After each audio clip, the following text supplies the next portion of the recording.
कभी कभी जिंदगी में सब कुछ ठीक चल रहा होता है, पर एक पल ऐसा आता है जो सब कुछ हिला देता है। एक बार की बात है, एक आदमी एक बड़े से पानी के जहाज में सफर कर रहा था, लेकिन फिर एक भयानक तूफान आया।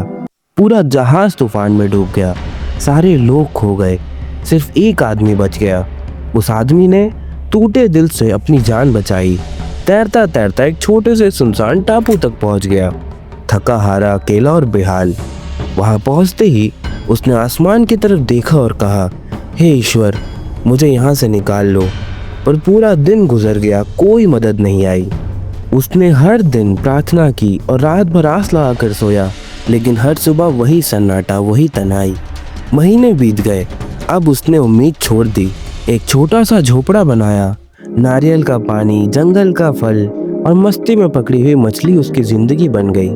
फिर एक दिन वो जब मछली पका रहा था, लकड़ियां खत्म हो गई, तो वो लकड़ी लेने गया। जब वापस आया, उसका झोपड़ा जल रहा था। आंखों के सामने झोपड़ा राख बन गया। वही झोपड़ा जिसमें उसने जीने की उम्मीद बचाई थी, वो बिल्कुल टूट गया। रात भर रेत पर लेटा रहा, आंसुओं में भीगते हुए, और कहता रहा, ईश्वर, तुम बहुत निर्दयी हो। मैंने मदद मांगी, तुमने झोपड़ा भी जला दिया।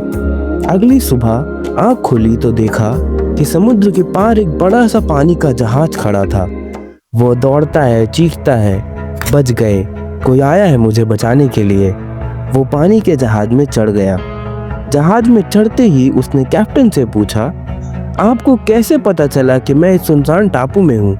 कैप्टन मुस्कुरा कर कहते हैं, कल जो आपने फायर सिग्नल दिया था, वही देखकर हम आए हैं। वो आदमी हैरान रह गया, पर मैंने तो कोई सिग्नल नहीं दिया था। पर उसे याद आया, उसका झोपड़ा जल गया था। वही धुआं, वही आग एक फायर सिग्नल बन गया था। तब उसके चेहरे पर एक मुस्कान आई और आंखों से आंसू। उसे समझ आया, झोपड़ा जलना भी ईश्वर का ही योजना था। दोस्तों, जब जिंदगी में सब कुछ टूट जाता है, तो कभी कभी वही आपकी नई शुरुआत होती है।